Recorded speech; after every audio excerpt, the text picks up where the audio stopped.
bạn đang nghe truyện Ma Thần Máu, chương 19 đến chương 22 tại kênh YouTube Hắc Thiên Đường, website truyện audio.mobi. Chúc các bạn nghe truyện vui vẻ. Tà huyết mồ hôi lạnh chảy dòng dòng, trong lòng như lửa đốt. Nó chắc chắn con quái vật kia đã phát hiện ra nó. Tà huyết chỉ muốn ngay lập tức bỏ chạy, nhưng nó lại không dám làm như vậy, tốc độ của bọ ngựa tử thần nhanh như chớp giật, chỉ cần nó bỏ chạy thì con bọ ngựa kia sẽ lập tức hái đầu nó xuống. Nên tà huyết chỉ có thể yên lặng nhìn con bọ ngựa ăn uống, trong đầu điên cuồng nghĩ kế thoát thân. Táp táp táp. Con mồi. Bọ ngựa ăn xong thì xoay đầu nhìn tà huyết, cái miệng mấp máy liên tục giống như đang nói chuyện. Nhưng tất nhiên tà huyết không hiểu nó nói gì. Táp táp táp. No. Để đến chiều. Bọ ngựa gục gặt cái đầu, bắt đầu chà sát hai lưỡi đao của nó vào thân cây gỗ, giống như đang mài đao. Tà huyết thấy vậy thì thở phào nhẹ nhõm, lo lắng vơi đi đôi chút. Chắc nó không xem mình là thức ăn, vậy thì mình chuồn khỏi đây thôi. Tà huyết chậm rãi bò lui ra khỏi bụi rậm, đi lùi từng bước về phía sau, mắt vẫn nhìn trừng trừng từng nhất cử nhất động của con bọ ngựa, sẵn sàng né tránh hoặc đón đỡ nhát cắt của nó. Táp táp. Đứng yên. Chết. Bọ ngựa dừng động tác mài dao, huy động hai thanh đao chỉ thẳng vào mặt tà huyết, giống như đang đe dọa. Da tốc máu. Biết con bọ ngựa sẽ không để mình đi dễ dàng, tà huyết liền sử dụng kỹ năng máu, toàn thân nó tỏa ra ánh sáng đỏ rực. Máu tươi trong cơ thể điên cuồng chuyển động, chảy nhanh gấp mấy lần bình thường. Trong phút chốc tà huyết cảm thấy đầu óc trở nên minh mẫn thông suốt, cơ thể tràn ngập lực lượng. Táp táp. Chết. Bọ ngựa tử thần vô cùng tức giận khi thấy con mồi nhỏ yếu kia dám cãi lời nó.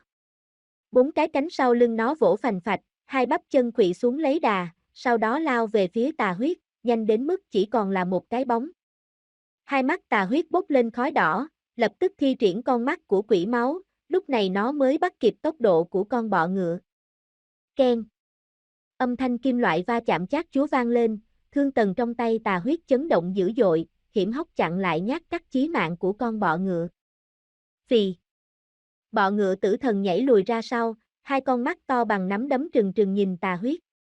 Xem xét con mồi một giây, bọ ngựa lại búng người lao tới, lần này nó không tấn công trực diện nữa mà đảo người thành một vòng cung, tấn công từ phía bên phải tà huyết.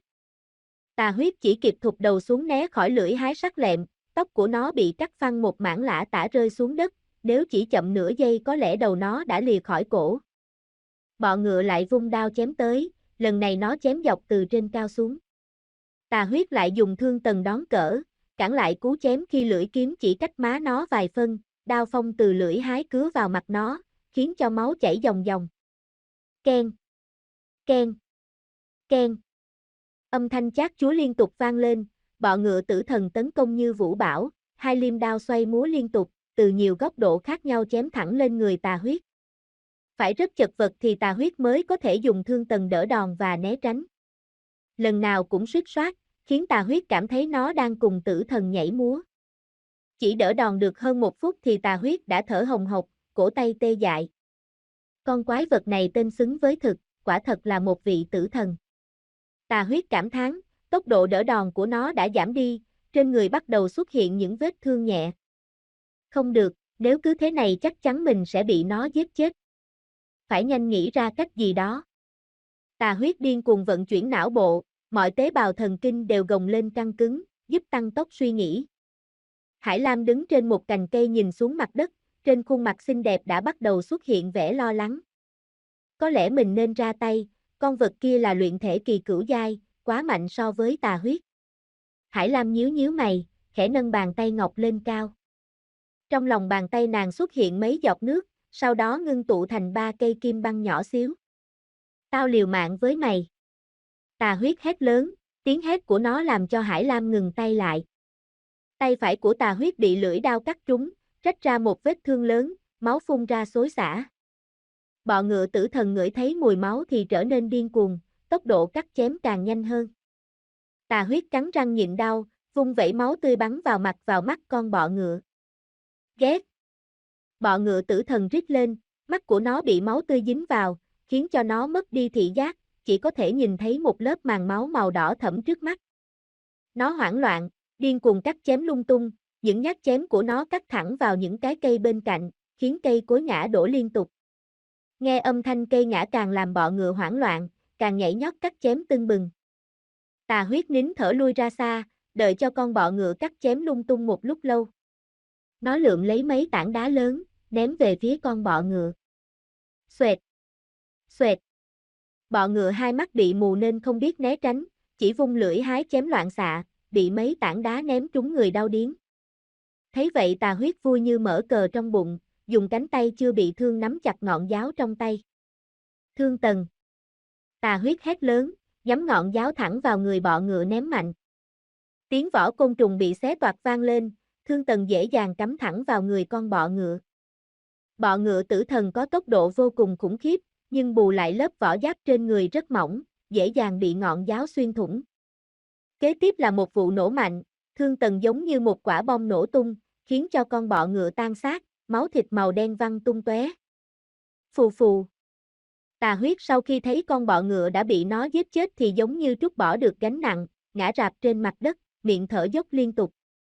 Năng lượng máu trên người nó dần rút đi, da thịt vốn căng cứng giãn ra. Lồng ngực phập phù liên tục. Ái ui đau chết mất. Tà huyết thúc thiết rên rỉ, dùng tay nắm chặt lấy cánh tay đang rỉ máu. Khi nãy do quá căng thẳng nên nó không hề cảm thấy đau đớn, bây giờ cơn đau đột ngột nhói lên, làm cho mặt nó tái mét. Nó liền lấy ra lọ máu hải lam đã chuẩn bị sẵn, đổ vào miệng uống liên tục. Máu linh động. Tà huyết kích hoạt kỹ năng trị thương, nhanh chóng hấp thụ số máu vừa uống hóa thành năng lượng truyền tới cánh tay. Vết thương lấp lóe huyết quang, da thịt của nó nhúc nhích như sống lại. Miệng vết thương có thể dùng mắt thường nhìn thấy đang khép lại. Lúc này sắc mặt Tà huyết mới tốt hơn một chút. Nó lồng cồn bò dậy đi đến chỗ con bọ ngựa lượm lấy ngọn giáo. Tiện tay nhặt luôn hai cánh tay như liêm đao, 4 cái cánh và cái đầu của con bọ ngựa cho vào trong túi da. Tiếc là nổ banh xác rồi, nếu không sẽ thu thập được một ít máu. Tà huyết nhìn đống máu đen vương vãi trên mặt đất, hơi cảm thấy tiếc rẻ. Chợt một ý tưởng lóe lên trong đầu Tà huyết, nó leo lên một ngọn cây cao ẩn núp. Chẳng bao lâu vài kẻ dọn xác xuất hiện, chúng là một bầy gián có màu nâu đất chui ra từ những bụi rậm. Chúng dài hơn 2 mét, bao phủ bởi một lớp áo giáp bóng loáng. Hai cái râu dài trên đầu chúng liên tục lắc lư qua lại dò tìm thức ăn. Rịt rịt, rịt rịt, thức ăn, một con gián đất đã phát hiện ra những mảnh thịt vụn của con bọ ngựa, nó ngẩng đầu về phía đồng loại, phát ra tiếng kêu. Hai con còn lại lập tức đáp lời, chạy theo con đầu tiên. Chúng bu lấy xác con bọ ngựa, há miệng nhấm nuốt. Tà huyết ở trên ngọn cây lạnh lùng nhìn ba con mồi. Gián là loài sinh vật khá yếu, trừ việc da dày thịt béo sống dai, hầu như không có sức chiến đấu hay vũ khí nguy hiểm gì. Là con mồi tương đối thích hợp để Tà huyết săn giết. Tà huyết nhảy bổ từ trên cao xuống, chỉ ngọn giáo thẳng vào lưng con gián to nhất. Thương tần xé gió đâm mạnh vào lưng con gián đất. Mũi giáo nhẹ nhàng xuyên qua lớp vỏ của con bọ, đục ra một cái lỗ sâu hoắm. Thương tần. Tà huyết hét lớn, đầu mũi giáo lóe sáng rồi bạo tạc, vùng lưng con gián nổ tung tạo ra một hố lớn, máu tươi tuôn trào. Gián đất đầu đàn bị đánh lén, chỉ kịp rít lên chói tai rồi gục xuống. Rịt rịt. Rịt rịt. Cha. Cha. Hai con gián khác đang ăn, khi nghe thấy vụ nổ thì xoay đầu lại. Chúng điên cuồng gầm thét, ánh mắt nhìn Tà huyết đầy vẻ căm thù. Một con xuề ra 4 cái cánh màu nâu, điên cuồng vỗ cánh bay lên cao. Rịt rịt. Con gián gào thét há miệng, lộ ra hàm răng sắc nhọn màu đen. Duỗi ra 4 cái chân trước lao về phía Tà huyết, muốn ôm lấy nó gặm cắn. Tà huyết một lần nữa sử dụng da tốc máu, toàn thân đỏ bừng bừng, nhanh nhẹn lách khỏi cái ôm của con côn trùng gớm ghiếc. Sau đó thuận tay đâm mạnh thương tần vào mạn sườn con vật. Triệt. Con gián trúng đòn nên loạng choạng mất thế, bổ nhào vào một gốc cây lớn. Con gián còn lại sợ hãi bỏ chạy, 6 cái chân điên cuồng chuyển động, chỉ vài giây liền biến mất sau những lùm cây rậm rạp. Rịt rịt. Con vừa bị va vào gốc cây mạnh mẽ đứng lên, vết thương ở hông nó đang túa ra thứ chất lỏng màu nâu sền sệt. Hai mắt nó nhìn Tà huyết đầy căm phẫn. Ánh mắt của con vật khiến Tà huyết nao núng. Có gì đó sai sai, sao nó lại nhìn mình như vậy chứ? Phải nhanh chóng kết liễu nó, tránh đêm dài lắm mộng. Triệt. Trong lúc Tà Huyết còn đang suy nghĩ thì con gián đã lao đến tấn công trước.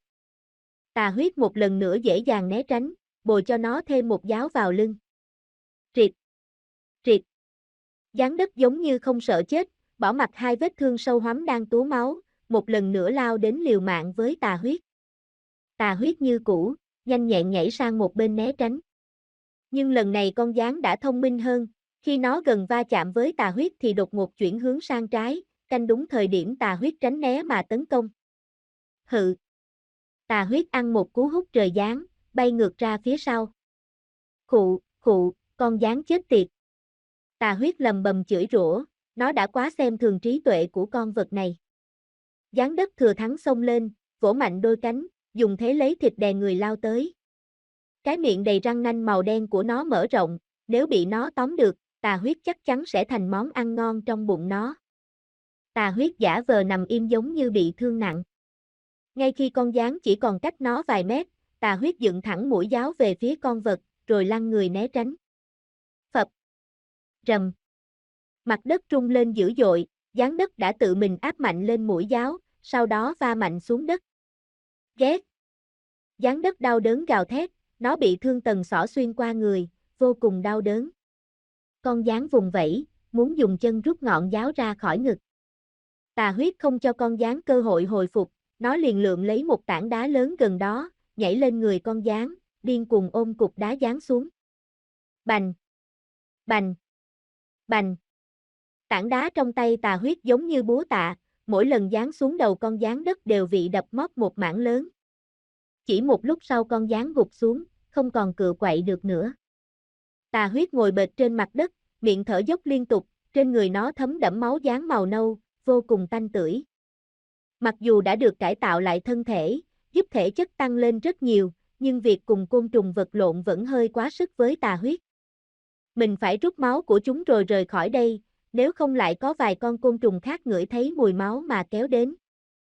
Tà Huyết liền đứng dậy, uống cạn bình máu thứ hai mà Hải Lam đã chuẩn bị cho nó, sau đó ghé chiếc bình rỗng vào miệng vết thương của con gián.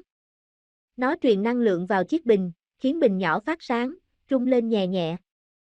Từ bên trong bình nhỏ sinh ra lực hút, hấp thu máu của con gián vào bên trong bình. Chiếc bình chỉ nhỏ bằng nắm tay, toàn thân trong suốt nhưng lại vô cùng thần kỳ, bao nhiêu máu đều có thể hút vào bên trong mà không đầy. Cái bình này hay thật đấy. Tà Huyết vui vẻ cất bình nhỏ vào trong túi da, chuẩn bị quay về nhà. Hôm nay là một ngày đi săn thành công đối với nó, dù có hơi chật vật một chút. Triệt. Triệt. Bỗng nhiên từ bụi cỏ cao chui ra một con gián đất hơn 1 mét. Tà Huyết nheo mắt nhìn, nó nhận ra đây là con gián vừa bỏ chạy hồi nãy. Ủa? Nó quay lại nộp mạng sao? Thịt nó luôn vậy, dù sao cũng không tốn bao nhiêu thời gian. Tà Huyết thì thào, nắm chặt thương tần trong tay hướng về phía con gián, muốn một giáo xiên chết nó. Rịt rịt.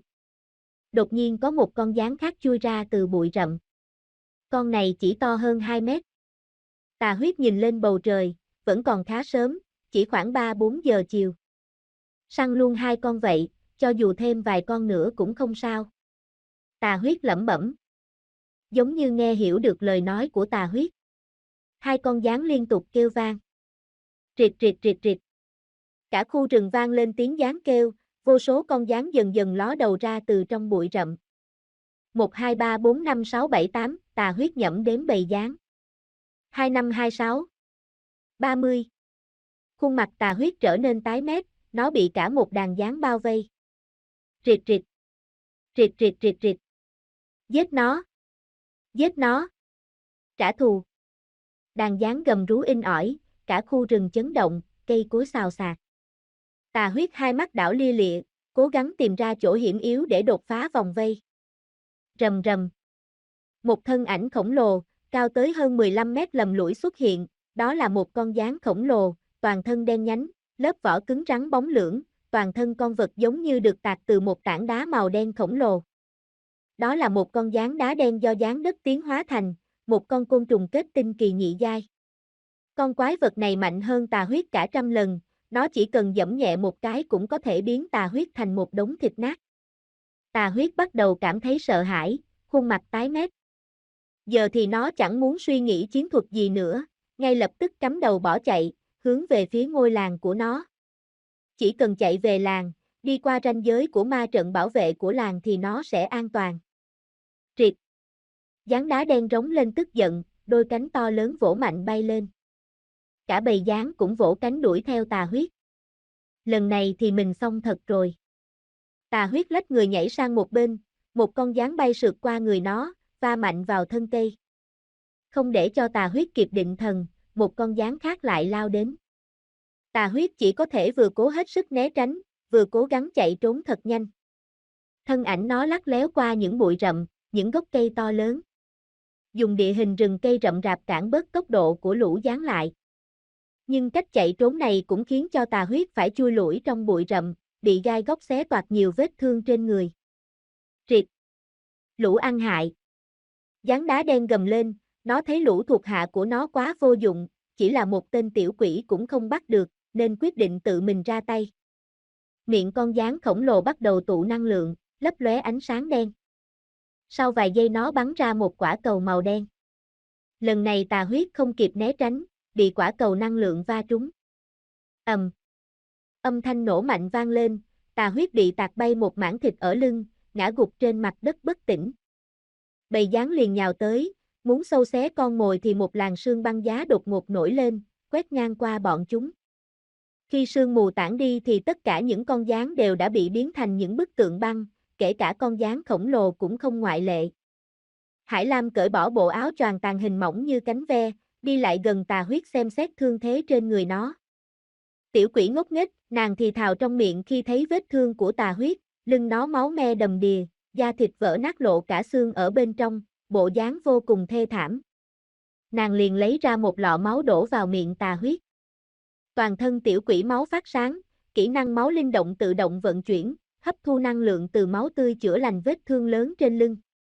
Làm mọi thứ xong xuôi thì Hải Lam mặc lại áo choàng tàn hình, thân ảnh của nàng biến mất trong không khí, giống như chưa bao giờ xuất hiện. Ái da! Đau quá! Một lúc lâu sau Tà Huyết tỉnh lại, miệng suýt xoa liên tục. Nó ngơ ngác nhìn bốn phía.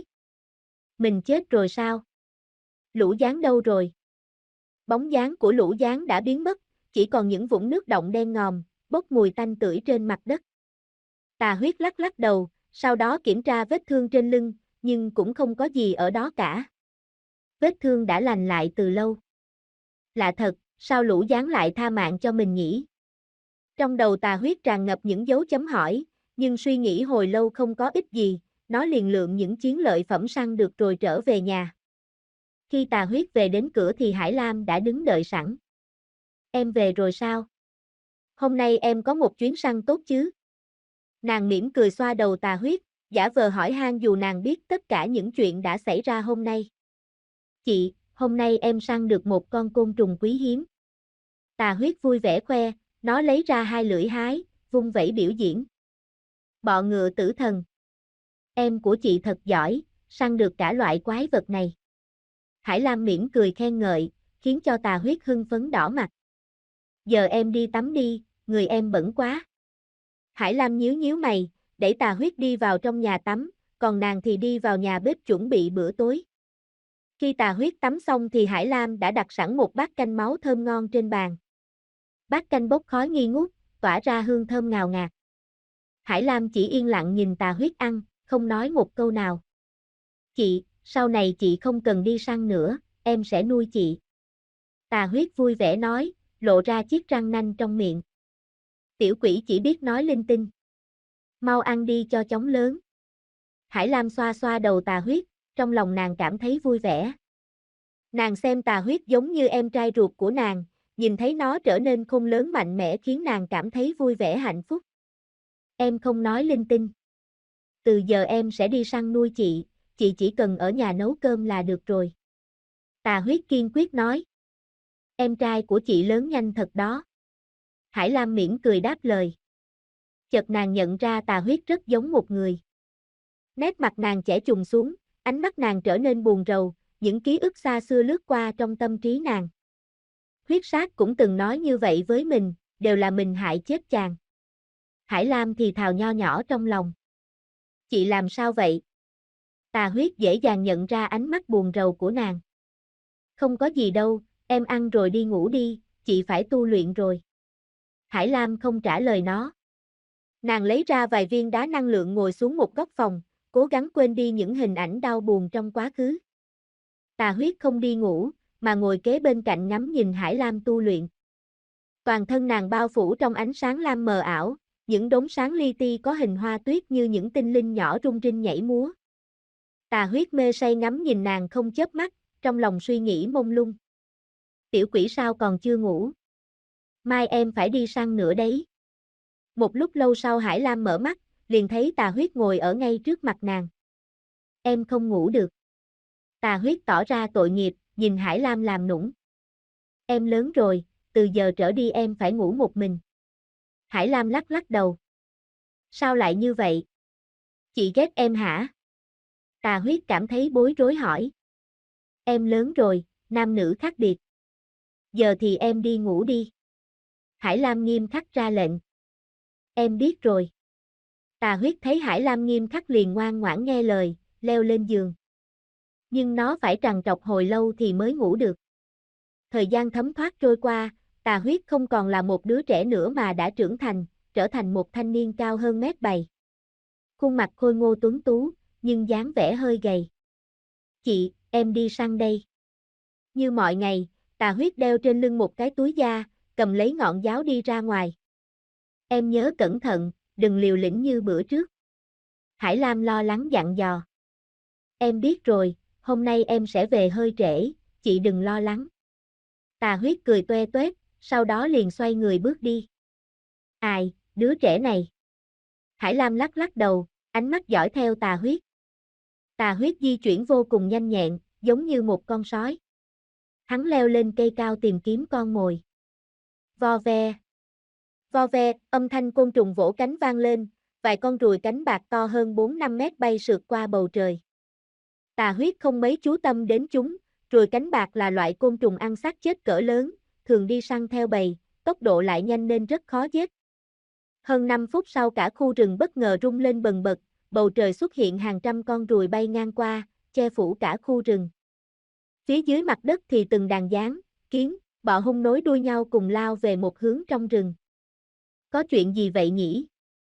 Lần này Tà huyết đã phát hiện ra có việc khác thường, nó cố nhìn về phía lũ côn trùng đang chạy tới, nhưng không thấy được bất cứ thứ gì.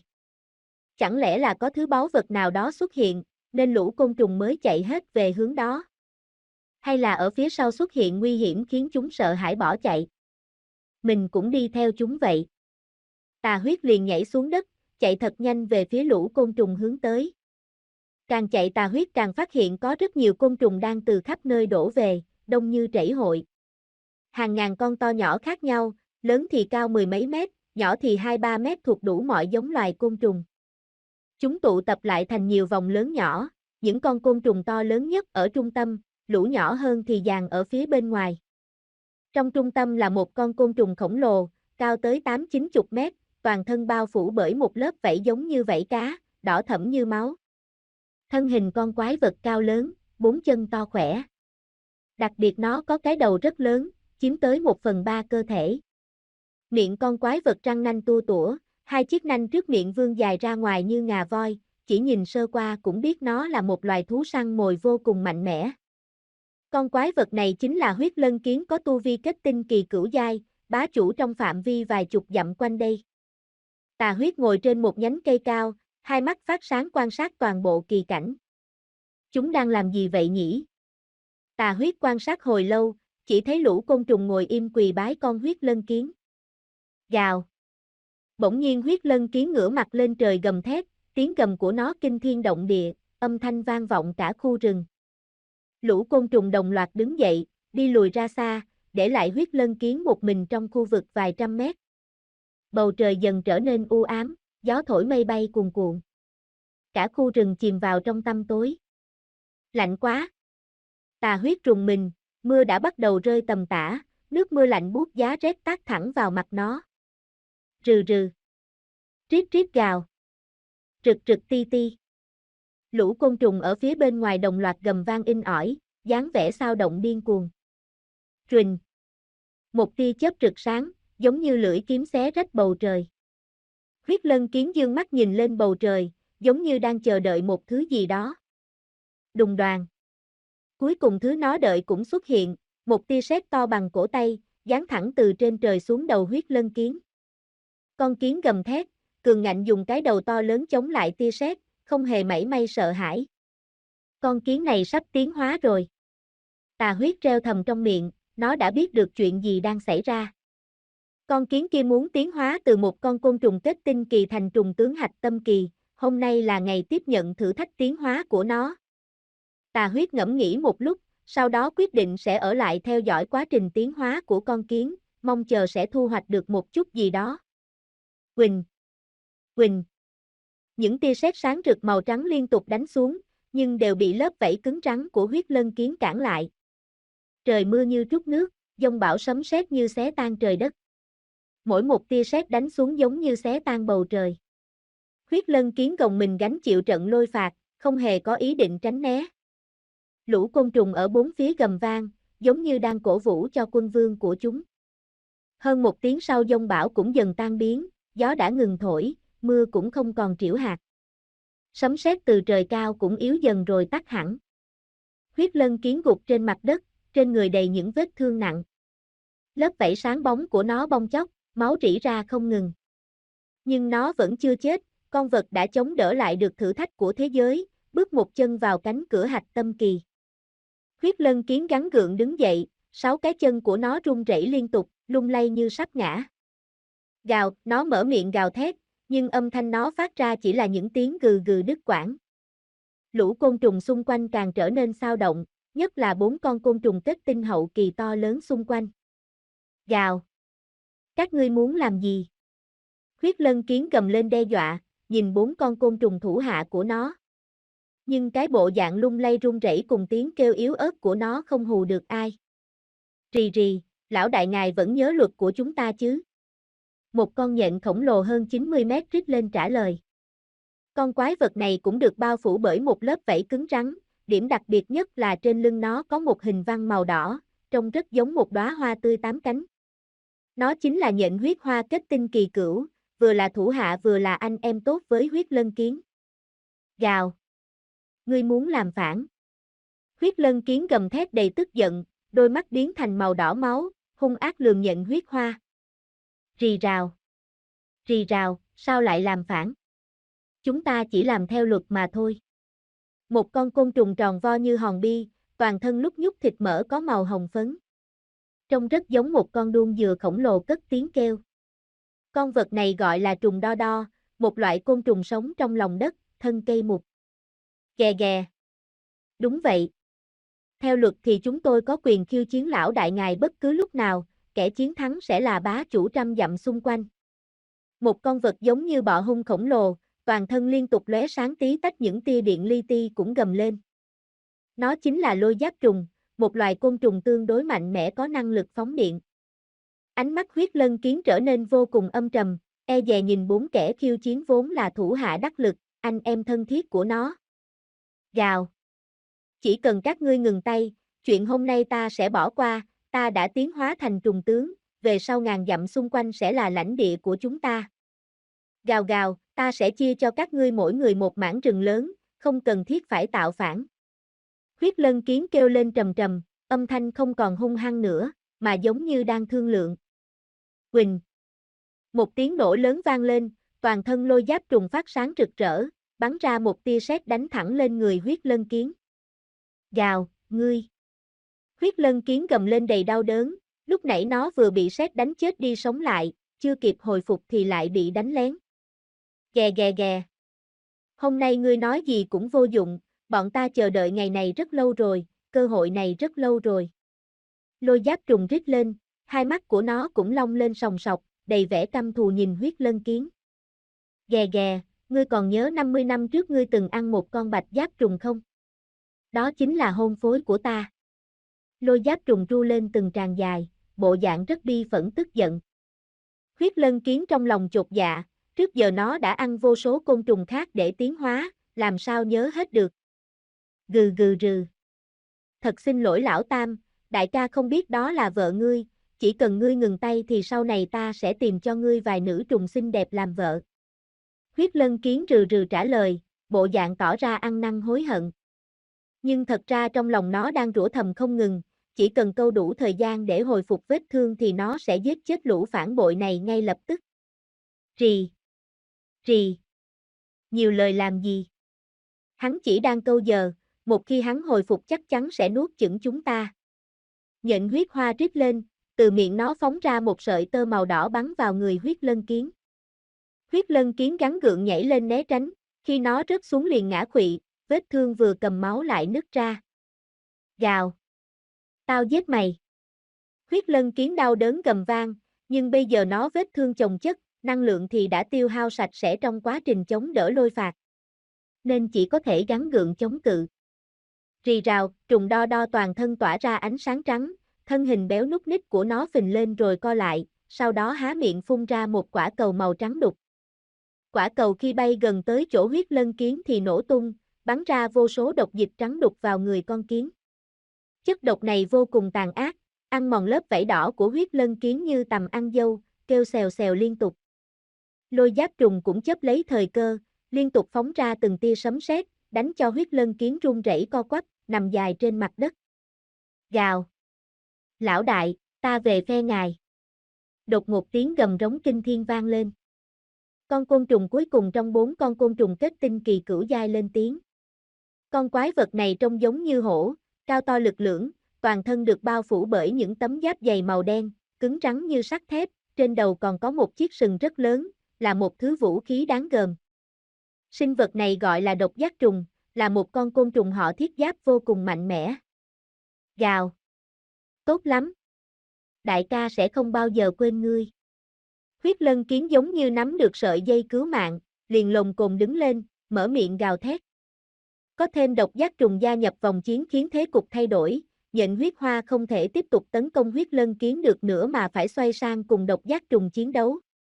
Hai con quái vật liên tục cắn xé lẫn nhau, nhện huyết hoa có tốc độ cao hơn nhưng độc giác trùng lại có lớp giáp dày bảo vệ khiến cho những cú cắn của nhện huyết hoa trở nên vô dụng. Còn độc giác trùng thì liên tục tung những cú vả trời giáng vào người nhện huyết hoa.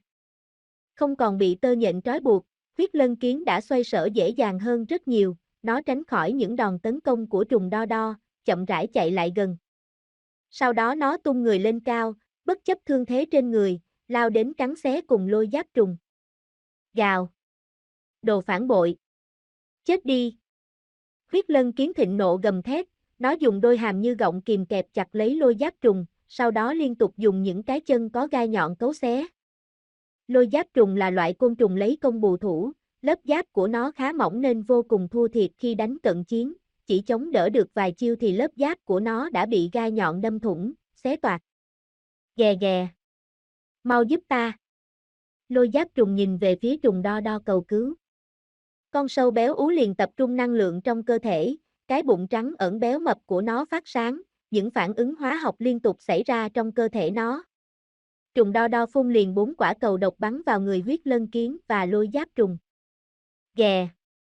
Lôi giáp trùng rít lên đầy đau đớn, nó bị Huyết Lân Kiến cắn xé đã bị thương, lại dính thêm chất độc hữu hóa của trùng đo đo khiến vết thương càng nghiêm trọng. Huyết Lân Kiến cũng bị dính độc ăn mòn, nhưng nó vốn đã bị thương nặng, thêm một vài vết thương cũng không khác gì. Nó dùng càng kiến ghì chặt lấy cái đầu của lôi giáp trùng.